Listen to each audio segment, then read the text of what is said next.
Hamster কনভার্টারে আজকে আমরা daily চেপারটা নেব। তো ডেইলি চেপার নিতে হলে প্রথমে কিছু নিয়ম অবশ্যই আপনারা জানেন, এখন সবার মুখস্থ হয়ে গেছে।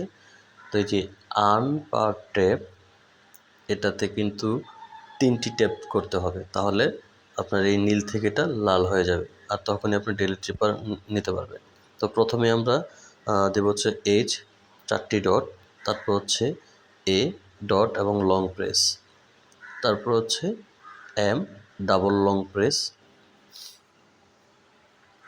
তারপর হচ্ছে এস 3 ডট, এবং তারপর হচ্ছে টি লং প্রেস, এবং ই একটি ডট, আর ডট লং প্রেস ডট,